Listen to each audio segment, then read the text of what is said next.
Greetings, pro wrestling fans, and thank you for joining us at the Pro Wrestling Look Back podcast. I'm Nick, and I'm sitting here with... The Thrill, CC on you.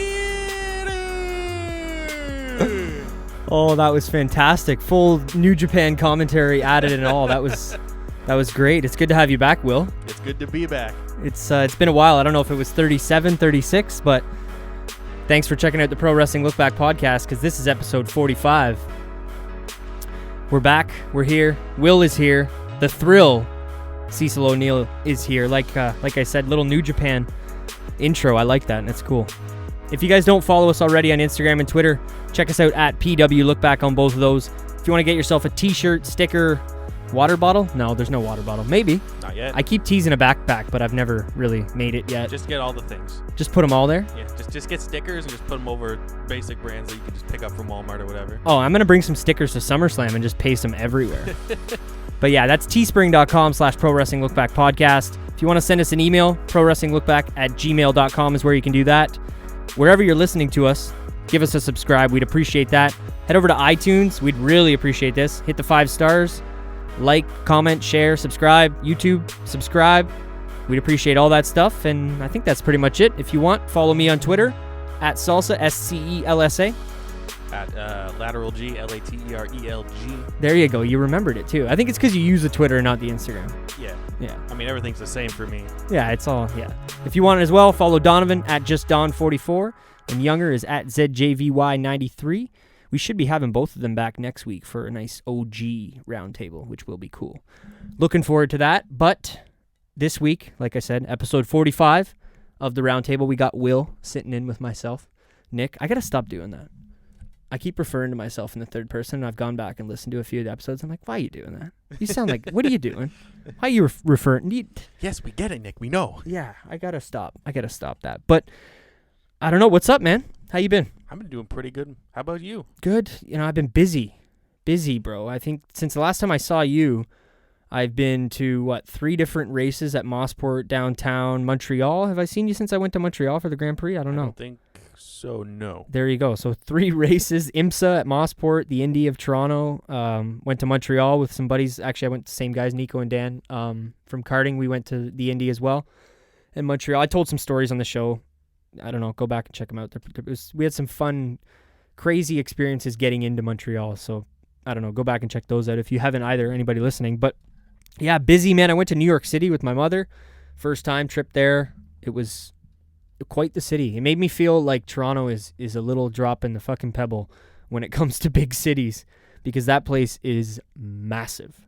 But other than that, just working, keeping busy, doing the show, trying to keep the episodes flowing out. We're going to be dropping more of those SummerSlam I told you about actually before we hit record. More of the SummerSlam look-backs that we recorded last year. We did 5 of them, and we're going to drop those kind of slowly leading into this year's SummerSlam. We did the last one in Toronto, which is probably my favorite SummerSlam, 2004, one of the first pay-per-views I ever watched. I don't know if I'm going to drop that one next, but that one will be coming out at some point too. And actually, guy you know very well, Mike was on that show with us. So, well, he was 3/4 of the show. He had to jet half, 3/4 of the way through, but it was a good episode. And all that being said, yeah, I don't know. Keeping busy, man. How about anything you want to get into? Just keeping busy. Every once in a while, catching the odd wrestling show. Just doing my YouTube thing, my streaming thing, race commentary thing. The ARC Racing, yeah. You've shouted. Give him a shout out. We've done that before on the show. YouTube over at YouTube, of Adrenaline Racing Community, just a sim racing league on Gran Turismo Sport. Just doing some sim racing stuff like that. Currently in the mid-season with my Gain Trophy cars. It's been pretty good so far. Nice. Yeah, definitely any of the listeners into racing or anybody who enjoys the Formula 1 update or anything like that, go check out ARC Racing on YouTube, the commentary that Will does for that. So, yeah, I guess we've been busy up to different things, but fuck, man, lots of wrestling. Oh, yeah. Lots of wrestling. AEW's been popping off since we talked last, and, I mean, WWE's released, crazy things with Paul Heyman and Eric Bischoff, and I mean, we talked before the show about weird house shows happening and Fox wanting NXT. And I don't know, there's a lot to sink our teeth into and dive into. But that all being said, I figure with Will here this week, and we've been doing it every week. I feel like I've been doing this now for 14, 15 weeks. So it's become quite the regular thing on the round table. But like I said, with Will here, I feel like there is no better time.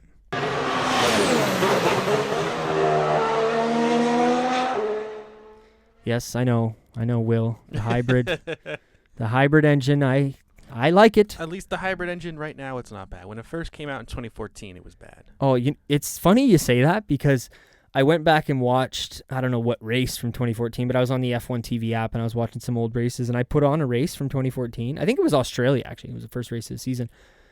Holy shit, they were quiet. Oh, yeah. It was crazy. I couldn't believe it. I'm like, now I get what my dad was talking about when I got into this. Excuse me, I think it was 2016 when I jumped in. Well, re-jumped in, kind of like wrestling. But yeah, they've gotten a lot louder, a lot better sounding, and obviously way more powerful than they were at that point. But yeah, the F1 update for I think this week. In that race, the Melbourne race in 2014, there was a point where, I forget what driver it was, they locked up, and you could hear the tire squeal. And it was when the guy who's doing commentary is like, well, I guess we need to boost the mics on the engines now. Because, yeah, you don't want to be listening to... I mean, you're obviously going to hear tire squeals and stuff, but usually you don't hear them over the TV. No. In person is one thing, but... Yeah. Yeah, I don't know. It's good to see the hybrid engine along the way. And then, I don't know, maybe we can start with this before we get into kind of last week's race and what happened there in the preview for the next one. The new regulations that they proposed. Did you see any of the drawings or sketches and stuff that came out for that? I watched a video from Autosport over on YouTube that was covering, they had an artist do a rendition, I think, of the 2021 rules. Yeah. Kind of interesting. It'd be exciting if that actually comes through and works as they say it should. Yeah, if it works the way they say they should, and they should be able to follow, and less drag and also less disturbed air behind the driver. Awesome. It's just going to create better racing, but I think they look pretty cool, no? Yeah, they do look pretty good. Pretty futuristic. I like that the front wing is a lot less crazy to look at. Even the barge boards. If I don't know if you've ever seen a close up of the current barge boards. The current barge boards. They're insane. Yeah, they're insane. I recently got like a 118. I'll show you later after we're done recording, but the 118 scale of Lewis 2017 car, just because a few reasons. 2017 was the first year I really, really dove in and watched everything that year. I wasn't even working full time, so I don't think I missed a practice session that year. But and it was also the last year without the halo. It was the first time I saw an F1 car in person. So that's why I wanted to get that car, but I got a 118 scale, and yeah, the barge boards on that one alone, and that's 2 years ago. They've come, you know what I mean, since then. Oh yeah. And really, with this season, when they had to change the front of the car and the aero, and they changed that from, being how it was with pushing all the air to the outside of the car and having now more air come in. I don't know. Maybe we're getting too technical on the look back for some of the wrestling fans, but either way, I like the way that the new stuff looks, and yeah, those cars from 2017 leading into 18, they changed a lot from 17 to 18, but going into these 2021 rules, it's going to be a completely different car. Oh, yeah. And I think another thing that they mentioned is that not only is it the aero that's changing, but also the tires. Yeah, the rim size. Not just the rim size, but people are saying that maybe they went the wrong way with having a higher deg tire or higher degradation tire. Yeah. Because basically that means that when they're in that disturbed air, they don't have airflow to cool their brakes and their tires. Yeah. So that's why they see graining when you get too close, like we saw at the Silverstone Grand Prix. Yeah, which we'll get to. Lewis was up to Valtteri for 2 laps, and he had to back off to cool his brakes and tires. Yep. Which is kind of crazy for someone, especially somebody listening to this show, maybe who isn't a huge racing fan, to think that you're chasing a guy down, and now you have to stop chasing him down and let him pull away because your car is heating up because you're too close to that guy. Yeah. You know what I mean? It is kind of a broken concept. So what people are saying is maybe have that tire that lasts a bit longer and allow for closer racing. Yeah, no, that would work. I'm not a huge fan of the big rims, I got to be honest. But, I mean, it is what it is, and I'm sure I'll get used to it. It's something different. I'm just happy that, like I said, I was able to see the 2017 car in its glory, no halo, with my own eyes at least once. Are you saying the halo is a bad thing? No. I love what the halo does for racing, and I'm not opposed. Like, it's not that I'm trying to sign a petition to get rid of it. I just think aesthetically, the cars obviously look better without it. They look better. That's it. Well, visually, if it looks like the one they have in the 2021, it should look pretty good. Oh, for sure. No, and like I said, it's not that I think it looks bad or it doesn't. Obviously, does plenty for safety. I just think if you were to remove it, it obviously looks better without it being there. Mm-hmm. But it's going to be there, like I said, and it's not going anywhere. I think we're going in the way of, 10 years down the line from now, I would imagine it's just going to look like a fighter jet. It's going to be just a huge cockpit that opens up and then slides back down, similar to like an F-16 fighter jet or whatever. I don't even know if that's a real jet. F something. F-11, F-12. F-18 Hornet. Yeah, there you go. That's a real jet. F-18, that sounds legit as fuck, Will. Anyway, Silverstone, race of the year? Well, it's not over yet. No, wow, so far.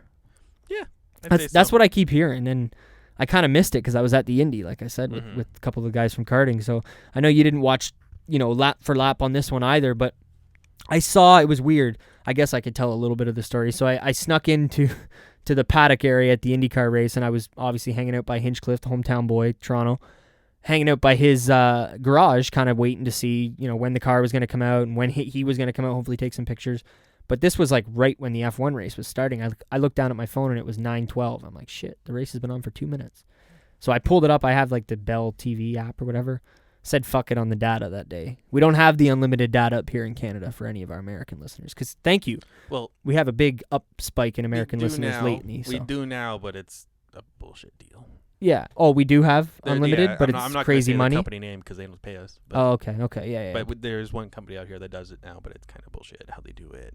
Yeah. Either way, it's unlimited for like 30 gigs, and then we throttle you. Oh fuck. Okay. Well then it's not unlimited. But, yeah. But anyway, so I didn't. I was just saying fuck it. I ate the data on that, but got a chance to meet most of the IndyCar drivers. I kind of Hinchcliffe and Marcus Ericsson, former F1 driver. They came out of the tent. I got a couple selfies with them, and then seen all the guys go over to where the driver briefing room is, where I kind of knew where that was anyway from previous races, and just hung out there until the end. I really wanted to meet Alexander Rossi, and got a picture with him, Colton Herta, Tony Kanaan, bunch of guys, Joseph Newgarden and Pagenaud. Congrats to him on winning the race. But anyway, so yeah, I was watching the race kind of standing in front of Hinchcliffe's pit. So I seen Lewis and Valtteri battling a little bit, and then I seen Leclerc and Max battling it out in the first, I want to say 15 laps or so, somewhere in that range before the first pit stop. Amazing. These two, man, this is the future. It literally is. It's crazy that these guys, they are. It's still crazy to me to think Max Verstappen is the same age as me and got into an F1 car full time. I was 5 still years in ago. high school. Yeah. Sorry to cut you off. 5 fucking years ago. It's absolutely insane. He's incredible, and I don't want to say I'm a fan because I sound like a hypocrite, but I was never a big fan of this guy. I would never really supported him, but it was because the way he acted off and on track. Yeah.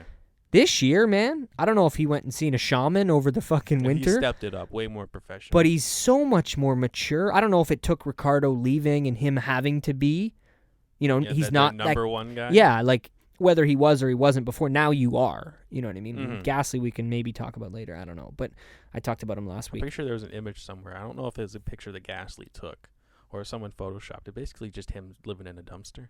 Yeah, well, I feel bad for him because he did great last year at Toro Rosso, and then he's really shit in the bed. But he's got Max Verstappen as his teammate, so I don't know.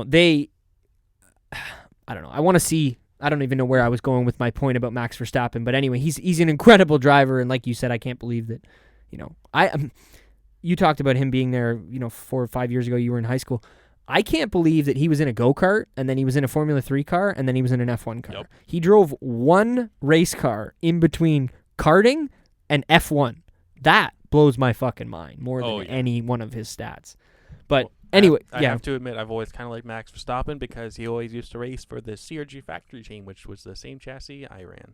That's pretty dope.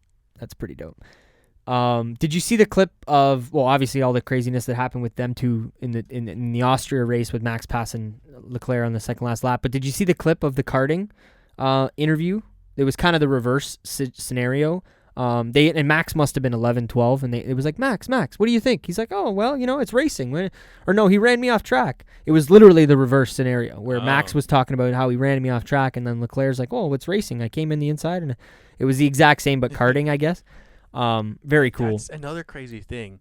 So many of the F1 drivers right now, like Albon and George Russell, Lando Norris, racing against each other in karting all through Formula and are now in Formula 1. It's nuts, man. It's actually really cool because they're all buddies. That one picture that got posted 5-6 weeks, I think it was in Spain. I can't remember, maybe Montreal, but there was all of them. It was like the new breed.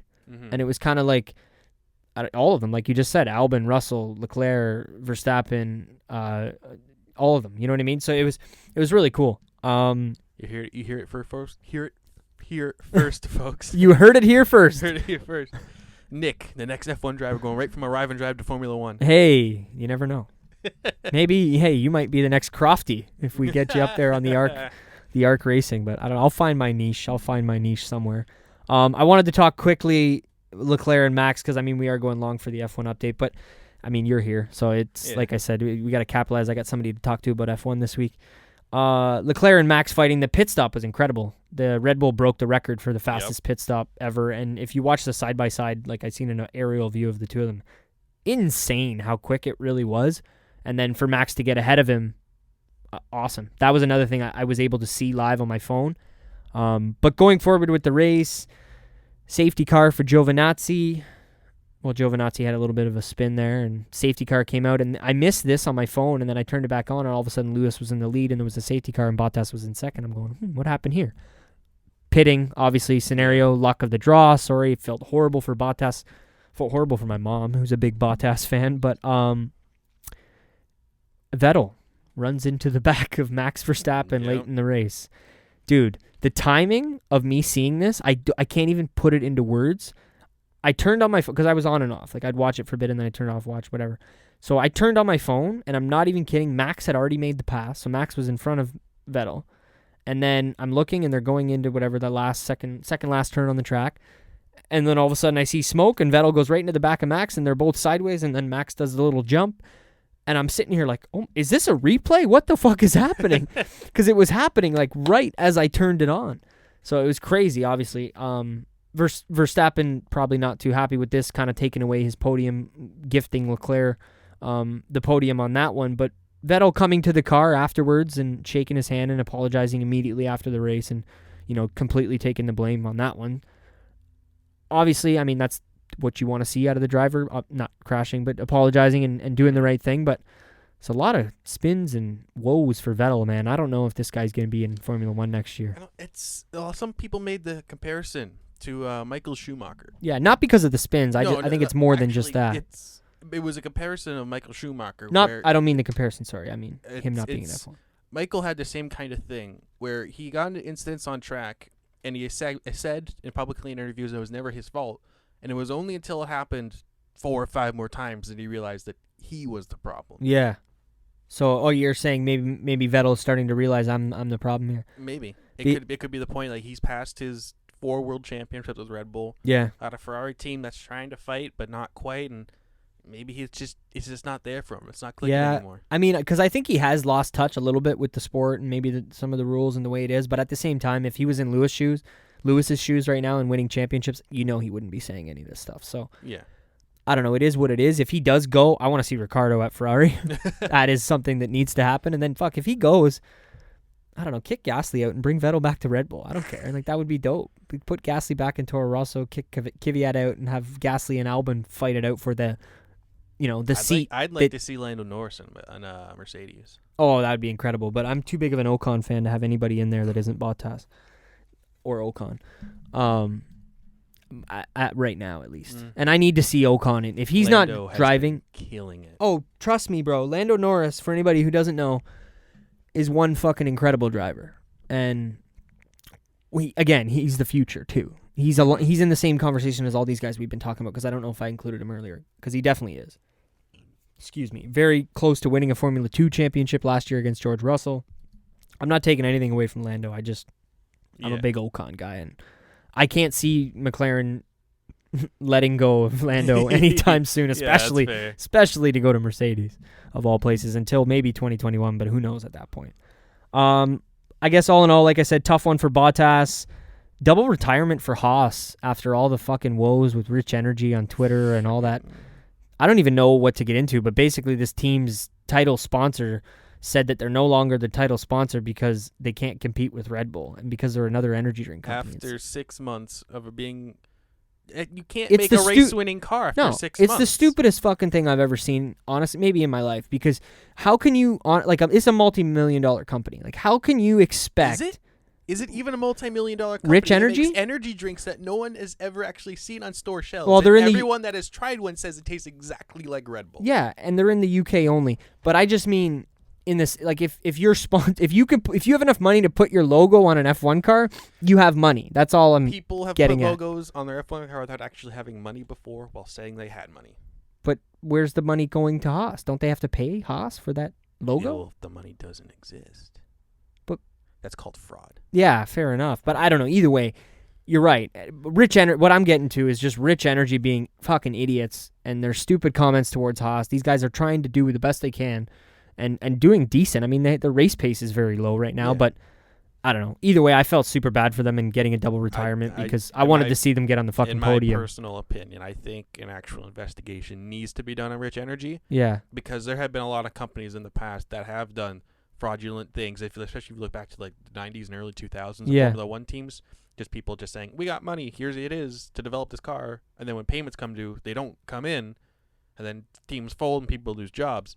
I think Rich Energy, I can't confirm anything. Obviously, I don't have any knowledge on this. Of course. But I think this might be another one of those situations. That is my personal opinion on this. I can't say I agree or disagree, but I very much so want to see the information. And if an investigation is held and gone into this, I wouldn't be opposed to it. Not that my opinion matters, but I'm interested too. Because fuck, man. I just don't agree with the comments they've been making. They're so unnecessary. Pointing fingers back and forth. I had a question for you, but we are going long. I don't know if I want to get into that one. Do you have a favorite driver? On the F1 grid right now? Yeah. Like, maybe we'll make this quicker than I had intended to. Probably between Lando Norris and Ricciardo. That's so funny. I was going to say it, and I'm like, I'll let him finish. But I was going to say Ricciardo. But yeah, I don't know. I was just curious, maybe for any listeners. I don't know. And then quickly moving on next week, we'll talk about it before the race happens. But Germany, redemption, speak of the devil for Mr. Vettel. Is he going to be anywhere near the podium, you think, or the top step of the podium? Has he been near the top step of the podiums yet? No, but I mean, he's going to have a little extra, a couple tenths, as they say, in the home race. He's struggled at Nürburgring. No, not Nürburgring, Hockenheim. But either Hockenheim, way, he's never won Hockenheim either. And last year, he went into the wall while leading with whatever 20 laps left. He struggled at the German Grand Prix. So I hope Sebastian, because I don't hate Sebastian as much as I'm a Mercedes fan. I hope, honestly, I'd like to see if they get a win. If we can give Ferrari 2 wins of the season, let's give them Monza so they're happy, and then let's give them Germany so Vettel can get redemption. Did they win Monza? No, they haven't won Monza in quite a while, so that's what I'm saying. Every year, that's the only race that I am not disappointed. Well, I'm never disappointed. I like the sport more than I like Mercedes, but I cheer for Ferrari a little bit when at Monza. I'm honestly surprised Canada isn't a bigger Ferrari fan, as the country. No, but they are. I don't know, speaking from somebody who's been to the Grand Prix the last 3 seasons and somebody who was under the podium when they dished out that penalty this year to Vettel in full Mercedes gear, Canada loves Ferrari, man. The fucking people were booing Lewis out of the building. I'll show you the video later on my phone. And again, I'm not trying to disregard what you're saying, but speaking from me and somebody who's been 3 years in a row, the stands are predominantly red, and Ferrari is definitely the de facto #1 team as far as at the track. All right. I've never been there in person. So I think a lot of it has to do with Villeneuve. Oh, yeah. Obviously racing there, and his dad raced for Ferrari too, no? Gilles Villeneuve. Gilles and Jacques Villeneuve raced for Ferrari. No, he didn't. Never? He raced for Williams. Williams and Benetton? No, not Benetton. He raced for a bunch of different teams after he won. I don't know why I thought he raced for Ferrari, but either way, yeah, you're right. Williams is where he won the world championship, correct? Mm-hmm. Yeah. So yeah, we'll see. I don't know. It's a track that's different. I don't know, old and redesigned from the original. Yep. And very fun to drive on the simulator if anybody jumps on there. But yeah, Arc Racing. I don't know, but yeah, that's pretty much it for the F1 update this week. Unless you got anything. Oh, you're good.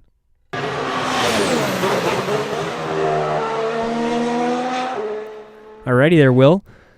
I don't know where you want to get into, but like I said, there's a lot of wrestling. But I figured why not get the F1 not out of the way, but get it going since it's me and you are the F1 fans, and I don't know. There.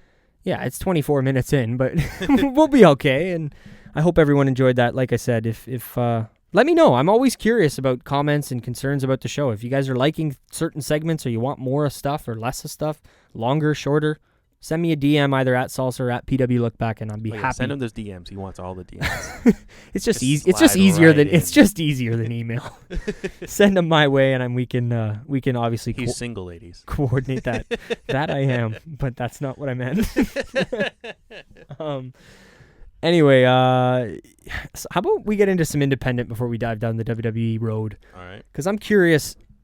There's been a lot of shows that have happened in the last 4 months since Double or Nothing took place and AEW kind of officially starting, in my opinion. Well, maybe, I don't know whether you want to make the official start in October when they jump on TNT or... No, the AEW itself is an official thing. Isn't it? Shows. Yeah, they exactly. They hold shows. Their logo's in the middle of the fucking mat. It's their TV that starts in October. Exactly. So, since these shows have started, we've had, like I said, Double or Nothing, Fyter Fest. What was Fight for the Fallen? Fight for the Fallen, and then we're gonna have All Out next month. So we've had a pay-per-view a month for 4 months. Do you have one of these that's kind of stuck out to you? And just honestly, I'm leaving the floor open to you right now as far as as much as you want. Just give me your thoughts on everything so far. Have they done a good job so far since opening? Is there things that you think that they should improve on? Should they be looking more into, should they be watching things in WWE to counter? It's a mixture of both. Because obviously this is a new company. They have things to learn, things to work out that people like WWE have figured out years and years ago because they've been here forever. Like little things like maybe putting the entrance music, mixing it with the output volume that people hear so it doesn't sound like you're listening to echoing music in an arena. Yeah. So some things like that, little things to pick up on in production and stuff. But other than that, it's been pretty solid. The wrestling itself has been excellent. The production work for a company that's pretty much just started, they've hired excellent people. Their timings have been great. It's just overall production is great. The pyro that they actually have is nice. Yeah, I've liked the sets from the shows that I have seen. I watched a bit of Double or Nothing. I didn't see any of Fyre Fest or the Fight for the Fallen show. It's the same set where they have like the two tunnels. The two tunnels. Okay, cool. Then I enjoyed that set from Double or Nothing, and I watched the pre-show, all of it on YouTube, and then I watched most of Double or Nothing, not exactly legally, but I found a way to find it, and which is not something honestly I normally do because I'm usually just the WWE pay-per-views and it's on the network, so I don't really have to search. You'd be happy to know that both Fyter Fest and Fight for the Fallen were free. Oh, that is very good to know. Where were they available? Was it Bleacher Report? That's what I was. Honestly, you took the words out of my mouth because I think they're trying to make it so that's going to be where most of AEW pay-per-views are going to be. Run out of, at least for the beginning. Between Fight TV, which streams everything. Yeah, they have a lot of shit on Fight TV. Yeah. Like as far as boxing, MMA, everything, right? I think they got a thing going on with Bleacher Report. I think it was just those two shows that were free. I know Fight for the Fallen was free specifically because that was like a charity show. Okay. For the victims of the shooting that happened in Jacksonville. There was a shooting where a guy killed 5, like they were playing a Madden video game or something. I don't remember what, but he came in and just killed 5 of them, so they raised a bunch of money for gun violence. That's crazy. I didn't even hear about that. I'm sorry to obviously any of the victims or families, but it's crazy. It reminds me of not that I want to get it. Reminds me of The Game, my favorite rapper, who's shot a few times back in, I want to say late 90s, early 2000s. I'm not 100% sure, but while he was playing Madden in his house, two guys came in. I don't know, just same scenario with the Madden.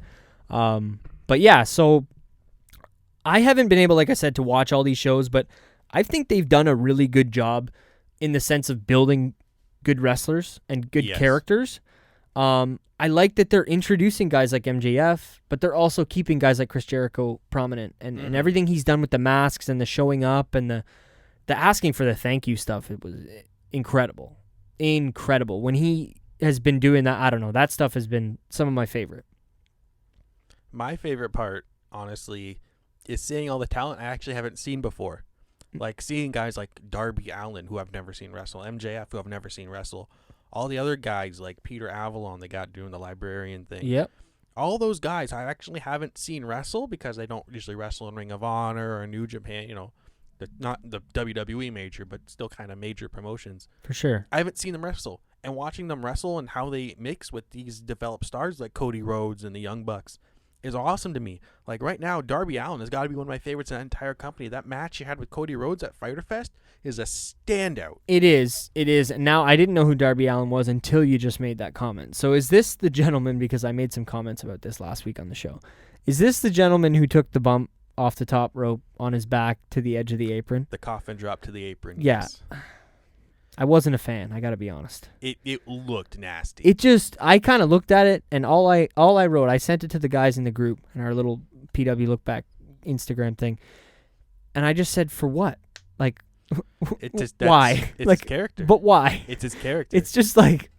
If when you started, I don't know if you actually watched the match. No, I didn't. I only saw the spot, But so when that's why I don't see the build up to that. The announcers actually did a great job of selling his character when he was on the ramp. The story behind his character is that when he was 5 years old, he trusted his uncle, who was drunk at the time, to drive him somewhere. Okay. And his uncle, being a drunk driver, crashed and died, but Darby survived. Wow. So his story is that he trusts no one because he put his trust in his uncle and it betrayed him. That's very cool. So that's why a he's really got, cool like, the story. skull on his thing. He walks to the ring with like a body bag. Wow. See, that's cool. I didn't know. That's what I mean. So I can't speak for his character. I'm just strictly speaking about that one spot. And when I saw it, it was kind of, I was like, why are you putting yourself through that when, even if you hit him, like it was hard to buy in. Basically, it's a very it fits his character though. Now that you kind of know about it, right? Exactly. He doesn't. No. And the whole body, like I didn't realize like the crucifix thing. I'm putting my arms across my chest right now, but yeah. So I don't know. I'm gonna have to look into more of his stuff and maybe go back and watch a few of these shows. But do you have some maybe top 3, 2? I don't know if you want how many you got rolling off the top or in your head there. Just but matches. Yeah, some of your favorite matches that have taken place. Number one, Darby Allin and Cody Rhodes. That was an excellent match. I don't want to spoil the ending if you or anyone wants to go back and watch it, but excellent match. Yeah. Did a great job of showcasing Darby, made him look like an actual contender against a guy like Cody Rhodes. Awesome. Great job there. Obviously, Young Bucks versus Lucha Brothers. That's just going to be a great match any day of the week. Yeah, and that was from All In, right? Or not All In, Double or Nothing? Double or Nothing and... Fight for the Fallen? Fyter Fest. They had a rematch there. Was it Fyter Fest? I think Fyter Fest was a 6-man with Kenny was in there too. Oh yeah. But that was still a great match. But yeah, who was the third for the? It was Lucha Brothers and somebody versus Kenny and the Bucks. I don't remember. Oh, it's all good.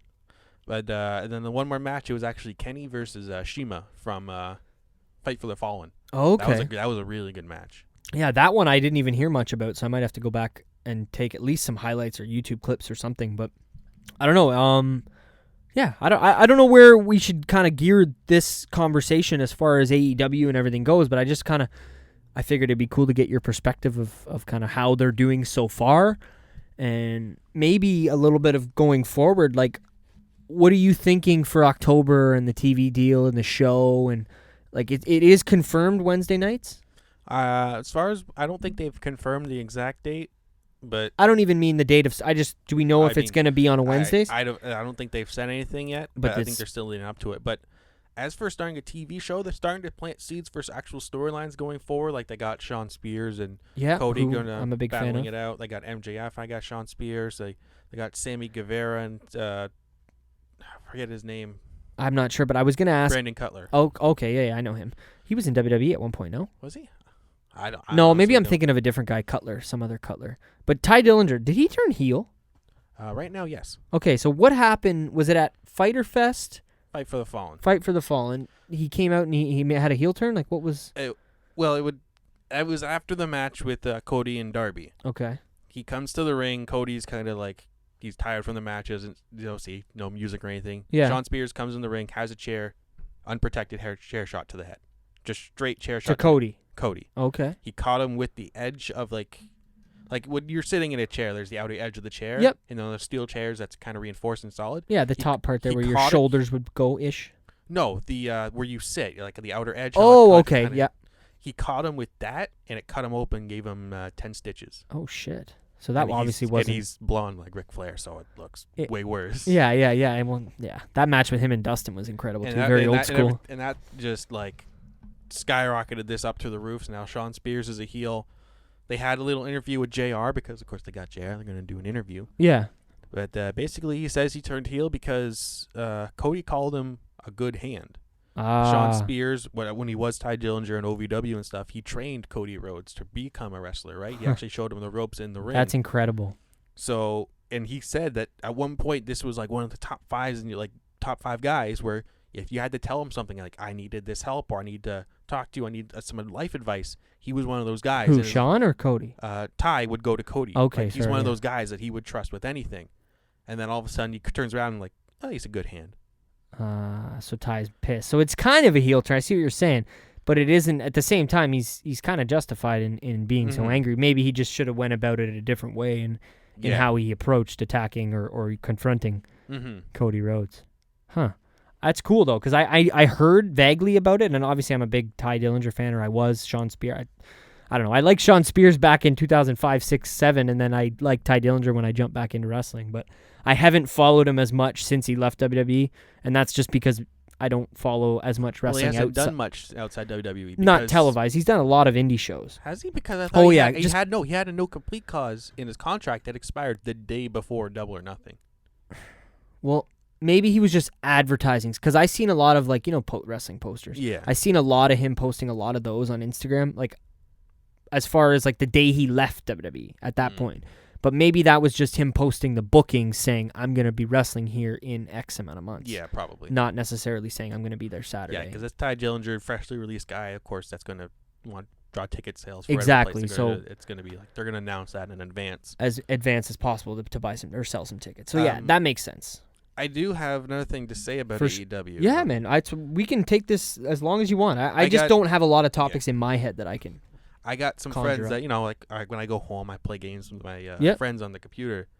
Well, recently I've actually gotten them into wrestling. Oh, that's good. Like, nice. One guy who was he was kind of into wrestling before, but fell out of it. And then I showed them some New Japan matches because they didn't know New Japan was a thing. Yeah, most people who aren't following professional wrestling, they think wrestling, they're going to think WWE. And then I got this, and then my other friend, that's not the one that fell out of it. Just like he thought wrestling was just whatever. Yeah. I'll watch this video because I'll humor them. Okay. But he watches it, and the video, the match specifically, is Tomohiro Ishii versus Katsuyori Shibata from Wrestle Kingdom 10. And it's basically 10. Which one? Sorry, who was the main event of that one? That was Okada versus Tanahashi. Okay, that's what I thought. That's what I was trying to. And it was basically just because that was the match when I first saw it, because that was my first time watching anything Japanese. When I saw that match, I was like, this is Japanese wrestling? Yeah, this is what it looks. This is how different it is? Wide, like, what? It looks like he's trying to hurt the guy. This isn't like WWE where, You've taken your first step into a larger world. Is that how your friends felt? Pretty much, yeah. And he's watching these two guys, like, chop each other. He's like, he's taking kicks. And he's like, okay, hit me again. And then they keep hitting each other. And he's like, this is wrestling? This is insane. Yeah. And then I showed them the Kenny Okada match. What? the first Kenny Okada match. And they just loved it from there. So now every time AEW's got a show, I'm like, AEW's got a show and you guys want to watch it? It's like, oh, yeah. Oh, yeah. They're interested. So that's, hey, kudos to AEW and kudos to independent New Japan and wrestling outside of WWE for being able to draw in some of these fans that are on the fringe. Because as much as I love WWE, they're not doing that right now. Yeah. They are not doing a good job of trying to bring people in and new I don't know. Everything's very funky right now. To add to that point, Extreme Rules aired the day after Fight for the Fallen, which me and my friends watched.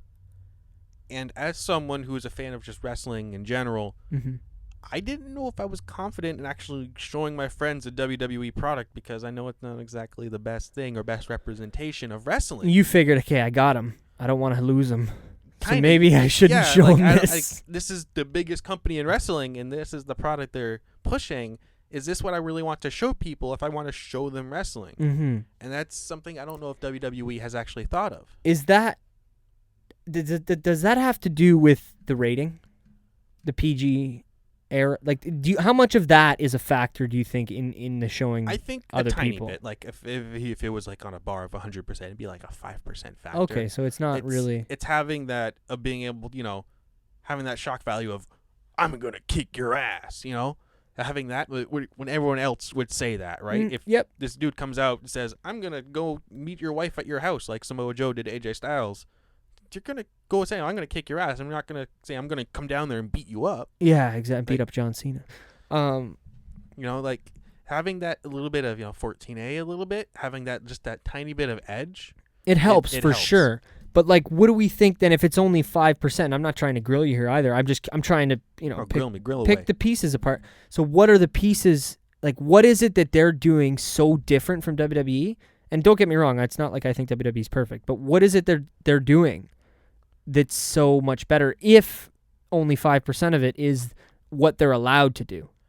I honestly, you know what I mean? I honestly think it's all of these people around the wrestlers kind of telling them what to do. Too many different people. Writers, different, not just Not just that, but when you have these performers go out and make a match, you say have a 15-minute match. Yeah. It's not the length that's wrong, because AEW will have a 15-minute match and it'll be a great match. Yeah.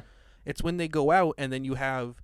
You can't do this because he's doing that later. You're wrestling, kind of, but you're also you're out there wrestling this guy, and then Vince McMahon's in the referee's ear, telling, okay, transition to this move or do this. Or wrap it up, we got to hurry up, or whatever the case may be. You have people feeding the talent while they're performing instead of letting the talent perform. That's one of the biggest points I took away from Dean Ambrose's interview, and me and you can maybe talk a little bit about that. I don't know if did you check out either one of those, the Wade Keller or the Chris Jericho? I didn't watch the whole thing, but I've seen people quote it and stuff. Yeah, so just him talking about being a professional and just letting them do what he does. It stuck with me because it's it's so true. Like you pay a guy to paint a fence because he's a painter, and you pay him and he comes and he paints your fence. You don't pay him, have him come and say, okay, you're going to start on the left corner, and then I need you to work your way down from the left corner, and then I need you to paint in horizontal strokes only. Like, that's not how you pay somebody to do a job. And I get that they work for WWE. It's a company, and they have to listen to the company rules. But at the end of the day, this guy's a professional wrestler. You're paying him to be a professional wrestler. Why don't we let him make some of the decisions? And not just Dean Ambrose. This goes for anybody. Oh, yeah. But you know what I'm saying? 100%. And I think that's the difference. Like, if I was to go back to the Cody Rhodes and Darby Allin match, do you think any of that stuff would have happened in the WWE? No, Vince McMahon would have either before he went to the match or whoever would have said, okay, we can't do that match, we can't do that spot, I can't do this, or.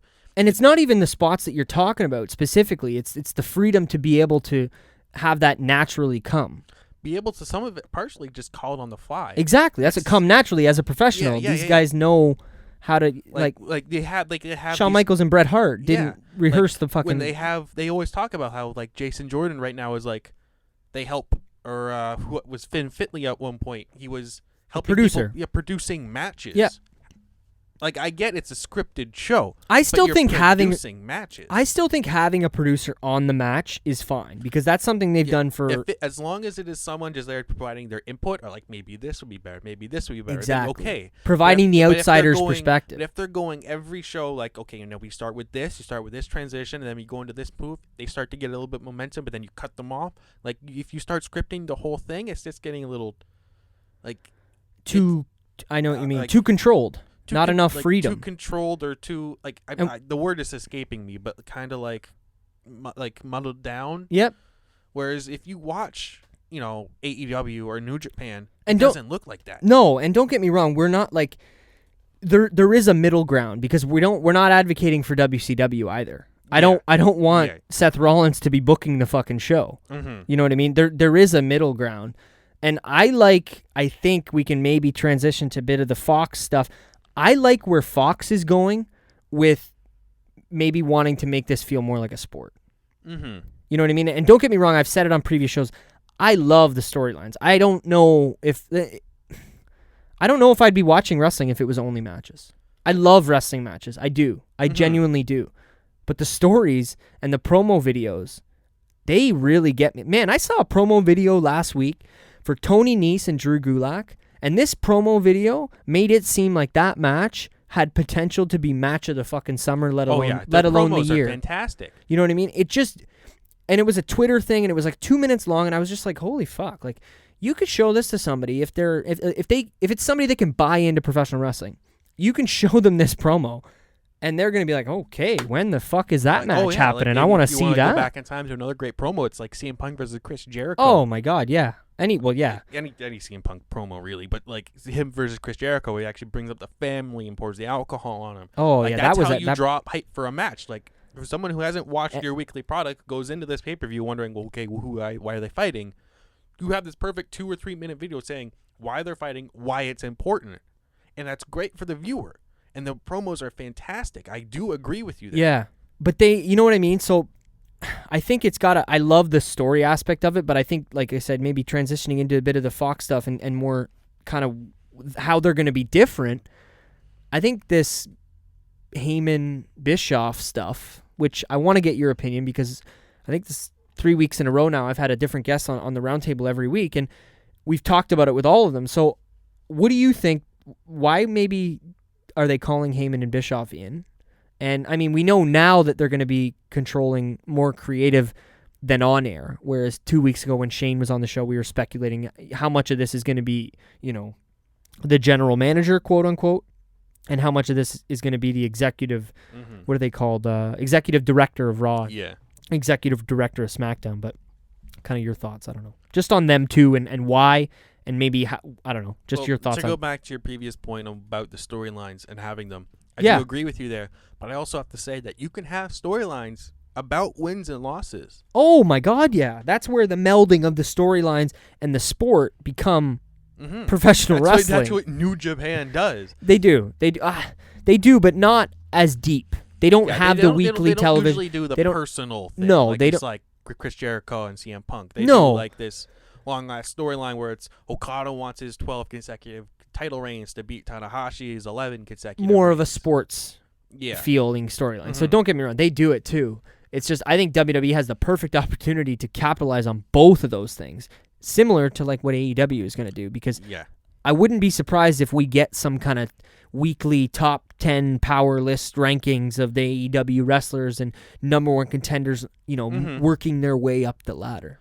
And I think they're trying to take elements back to AEW just a little bit. They're taking elements from New Japan and WWE and trying to mix them together, so that you kind of get the best of both worlds. Like you get like the North American audience and style, but you get like the New Japan kind of sportsy feel. That's like they've been calling like the match length to reach after the match. But through the matches, like they'll say 10 minutes have passed or whatever. Just like New Japan, right? And they announce? Does every match have a time limit in AEW? As far as I know, yeah. Yeah.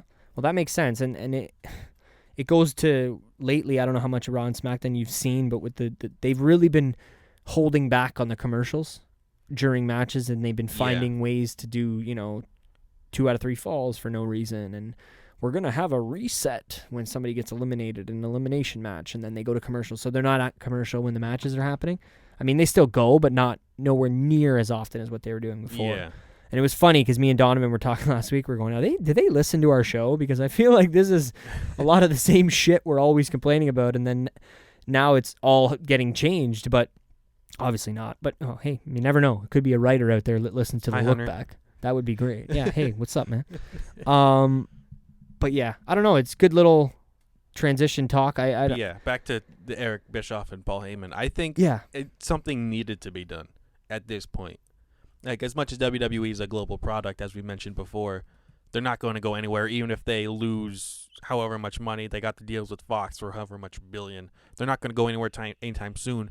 But with AEW stepping up and getting that TV deal on a fairly major network, they needed something to change. And they brought in Paul Heyman and Eric Bischoff, 2 guys who have in the past been excellent with creative. Yeah. And whether or not they can actually change the course of Raw and SmackDown, it's not going to happen immediately, obviously. You're not just going to press a switch and you're going to show up in the next day and someone else is champion, right? It's going to be that transition period over to their content. But I think something needs to be done, and I'm all for it as long as they can keep up the pace and do great work like they've done in the past. Like, WWE in the early 2000s all the way was fantastic. Yeah. And look at WCW and look at ECW. And this is a point like I made to Donovan 2 weeks ago. Do you think when Vince made this decision, or when he made this, he came up with this idea sitting at home or wherever he was, sitting by the pool like he used to say, do you think he was thinking, okay, I took over ECW. I got Heyman. I took over WCW. I got Bischoff. Now I'm going to take them and we're going to work together to fight AEW. The dream team of wrestling companies. The 2 guys that, he helped, well, not helped, but he took over and then helped, give careers to following that. Do you think that was in his thoughts, or do you think he was just getting to the smarter pro wrestling minds? It could be both, honestly. It's Vince McMahon. It's hard to speculate what goes on in his brain. Book.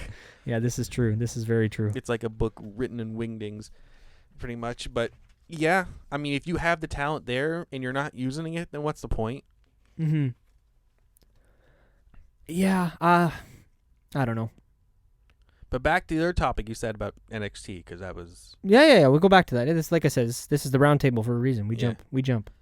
Well, I don't, because we didn't exactly say it, but there was reports that Fox actually wanted to also buy NXT specifically for its Wednesday slot to possibly compete against AEW's Wednesday slot. Which would be wild. I think you'd be having a lot of the hardcore, really hardcore wrestling fans would just be watching wrestling on Wednesdays, and they would be pissed off because the two shows that they want to watch are now at the exact same time. Oh, yeah. Whereas it'd be the Wednesday Night Wars. It literally would be. And would it be great for the business?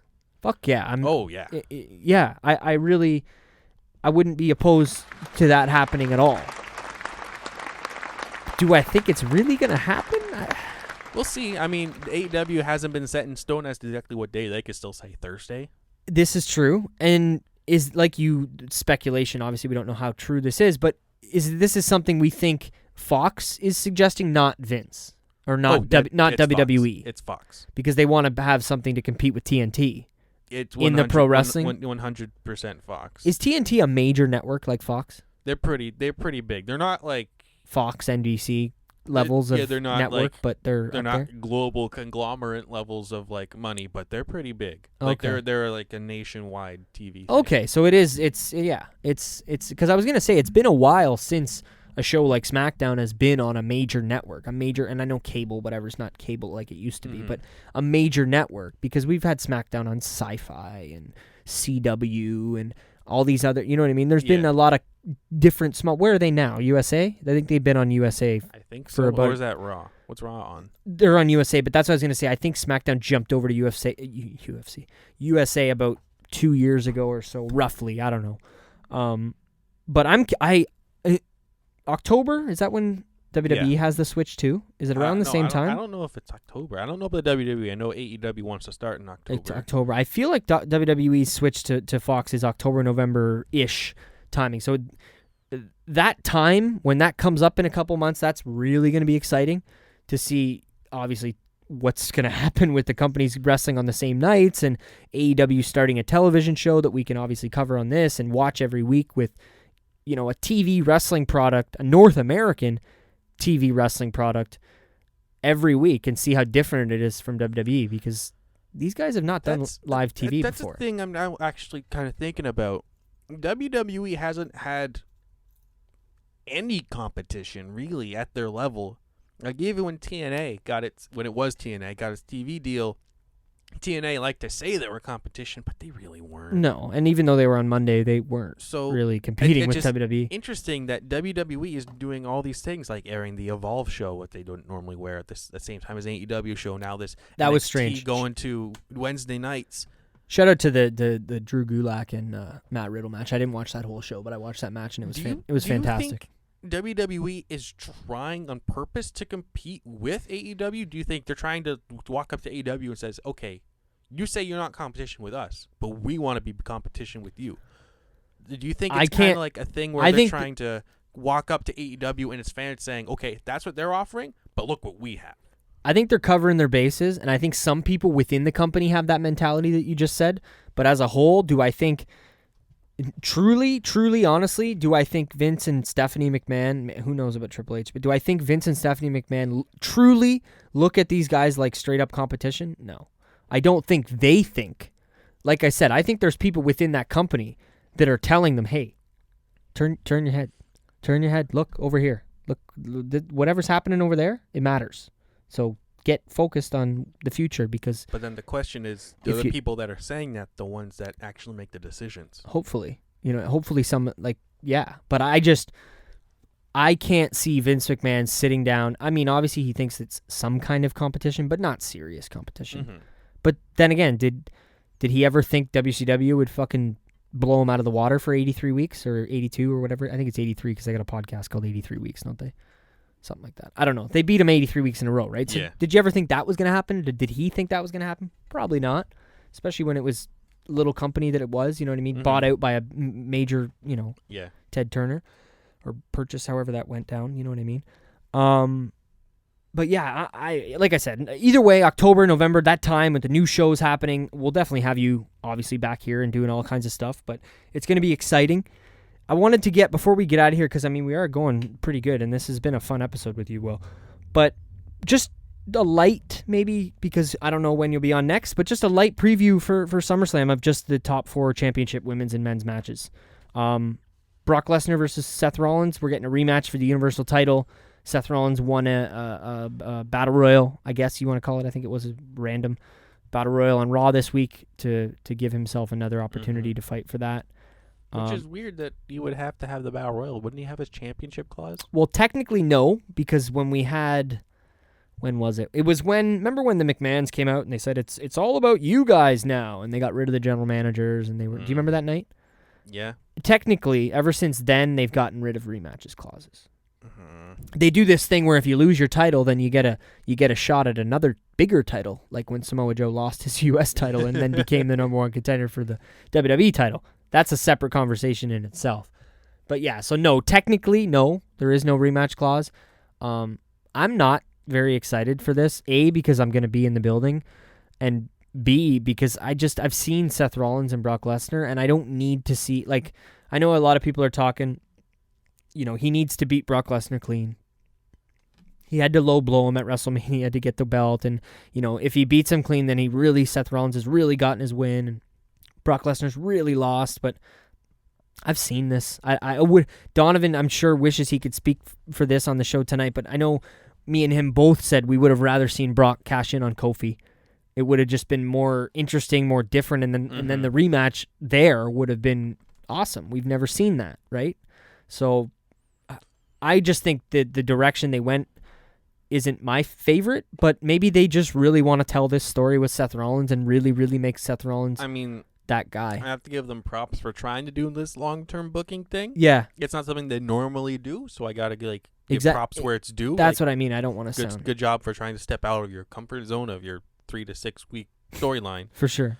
But I just hope that every Brock Lesnar match he's had since, I guess, the John Cena squash match, it's just been 5 minutes. Well, it's not the length. I think it's the lack of moves, because he's had longer matches. The ones with Roman and in the main event at Mania, that one was actually a decent match too, and that was longer than. It's just the Goldberg match was like 8, 9, 10 minutes, but no, it wasn't. Yeah. No, that was like 5 minutes. No, it was 3 minutes. That was the entire point of that match. Is that Goldberg? No, the WrestleMania one that they had the rematch at WrestleMania. That was quick. It was like almost 10. I remember because we talked about it that week. I remember that being like really short. Maybe you're thinking of the first one when. I know the first one was short. But I'm pretty sure that one was also really short too, the Mania one.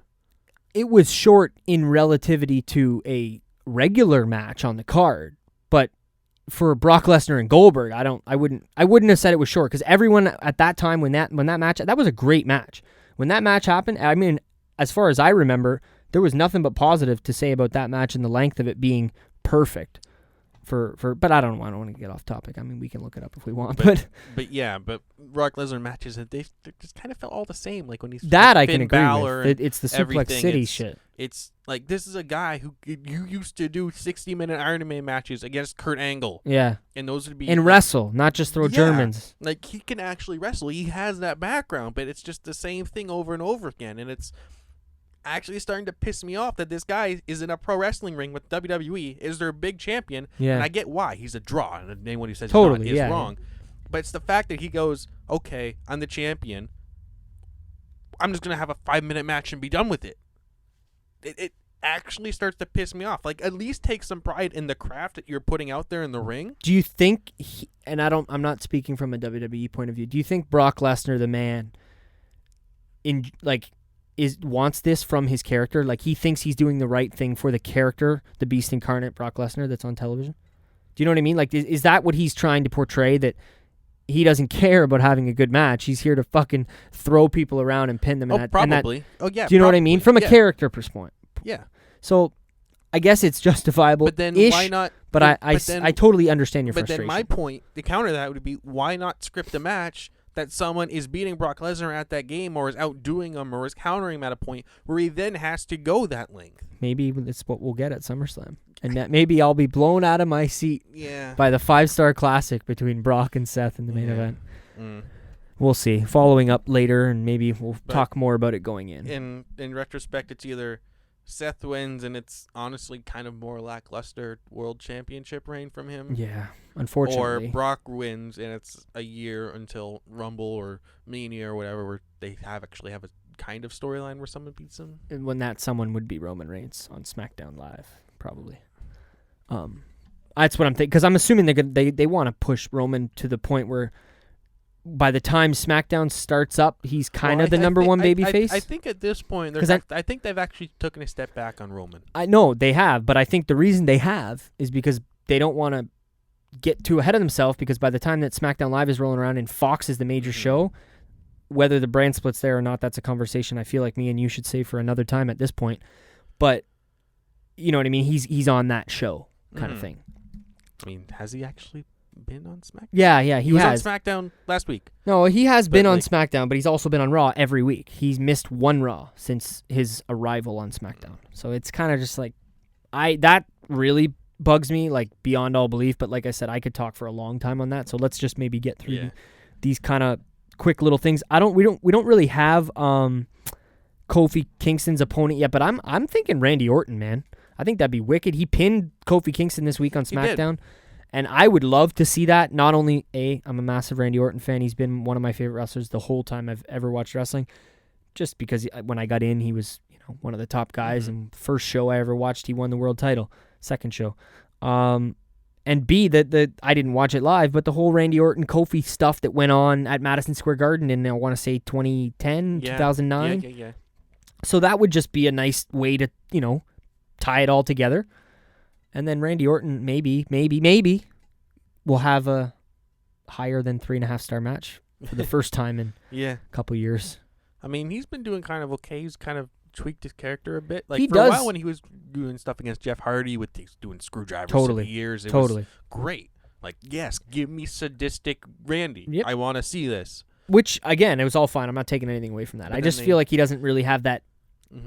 To go back to a racing term, he doesn't shift it into that final gear when he's in the ring. He doesn't do he's sticking the screwdriver through the ear for pain, but then he's not having like these hardcore matches where he would, Exactly. Which I don't know what his shoulders are like nowadays, because I know he's got some bum shoulders, but and I can, vouch for him in that department. But either way, I would like to see Randy Orton, so I don't know. I don't think they've announced who it's going to be yet, but that's kind of my pick and who I would choose. That's where most of the internet seems to be too. Yeah, which makes the most sense. But I'm sure you'll probably be back on the show hopefully before SummerSlam pops around or comes around, and then we'll be there for that. We're trying to do something live with the guys at the Stringers podcast again, potentially. So don't get your hopes up, but we'll see. Maybe.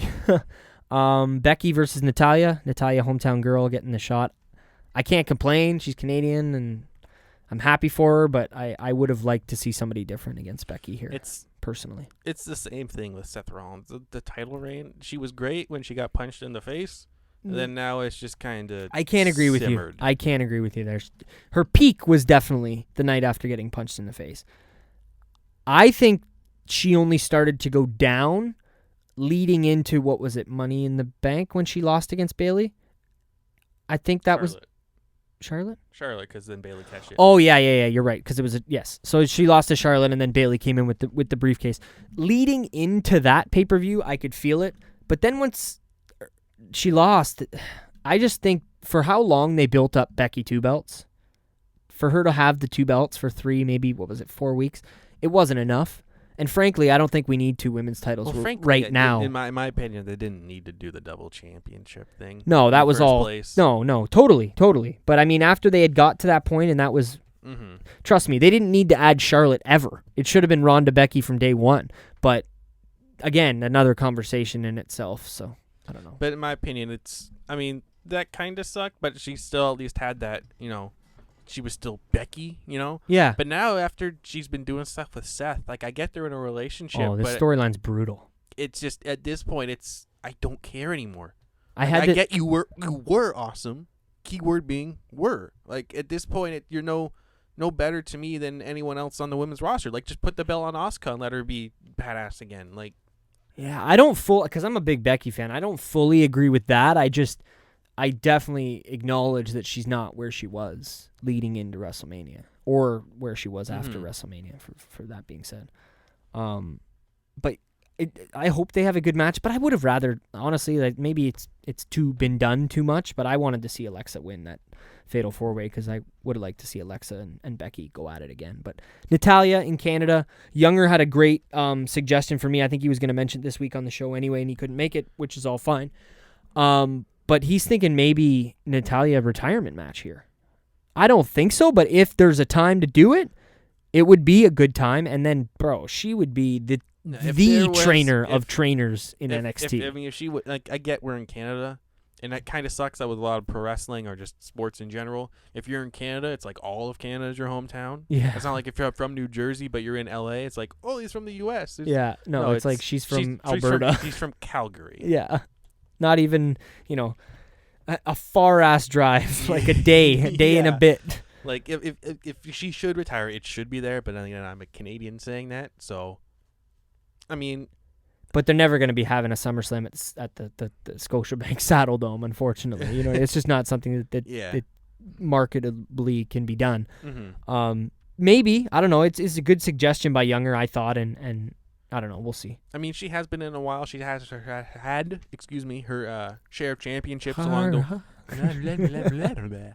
She's had her share of championships along the way. She's excellent in the Performance Center. She's an excellent trainer. She's trained so many of the women that are now competing in NXT and now on the main roster. And the day that she gets to go down to that Performance Center and not have to travel on the road every week and be just a trainer down there, you're going to notice it with the women on the roster. Yeah, you're going to notice it. I don't think anytime soon, though. I think she's still got a bit of gas left in the tank. I agree with you. I figured it was something, conversation, good thing to bring up as far as Natalya goes. But that match should be okay. And, I mean, as much as I'll be wearing my Becky shirt. It should be a good match. Absolutely. It should be a bad one. They're two of the best in-ring women in the company by far, in my opinion. So, it'd be tough to have a bad match. Yeah. That being said, the next two, probably up there in that same conversation with two of the better in-ring women in the match. Bayley versus Ember Moon. Oh, that should be honestly it'd be better than the previous one in my opinion. Yeah. The talent of Bayley and Ember Moon alone is incredible. Two of the better women, I think, to come out of NXT ever. And we've never really seen these two go at it because they kind of were in NXT at different times. It's a new match for them. Totally new match. I liked Bayley giving her the opportunity rather than her having to earn it, or because I was sitting there watching the segment and Bayley's like, I need somebody who does this and this, and maybe I'm an idiot and everyone was like, oh, it's obviously going to be Ember, but I was like, oh, who's going to come out? And then I'm like, oh, she's going to say Ember because Ember's right there. And like I said, maybe I'm the idiot. Obviously that's who she was going to say, but I liked it. The segment was good, and then Ember was as corny as it was, kind of, she was showing a lot of emotion, fist bumps and being fired up and on the ropes to the crowd and fired up, excited. I don't know if you've ever seen any of this stuff like behind the scenes or like on Up Up Down Down, the gaming channel that they have. Not much. But Ember Moon behind the scenes is just as energetic as she is on camera. Yeah, as she's charismatic. She's just a bubble of personality, and she is fantastic. That's awesome. Hey man, if she can get a run, not that Bayley needs to drop that title right away, but if she can have a good match and lose, or even have a great match and win and have a title run, I'm not going to be opposed to that, man. That would be awesome. Just as long as they actually make it mean something, right? Totally. Like anyone can go on okay, they have a month of setup before SummerSlam, but this is also SummerSlam. Exactly. If you're going to change a title, you need some kind of setup. Yeah, maybe even some kind of turn between these two, you think? Maybe. Because I feel like having two face-face matchups for both women's titles, I don't think that's going to stay that way. Like, even when last time they did it at SummerSlam between Daniel Bryan and John Cena, they had Randy Orton cash in, right? Yep. And when we don't have any cash, we don't have any briefcases on the market right now. So unless there's a turn, it's kind of weird just to have two faces fighting it out for a championship after a really nothing set up. Yeah.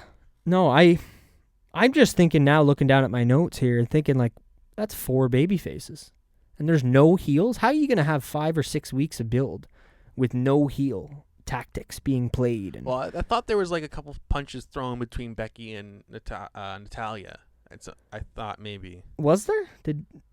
I don't know necessarily like punches, but I thought they had a bit of a war of words. Oh, they definitely had. Natalya basically said, like, thank you, but I'm not gonna fucking step aside here. And she just told her, like, I'm ready to fight. And then Ember more or less did the same thing, but maybe with a little dialed back aggression.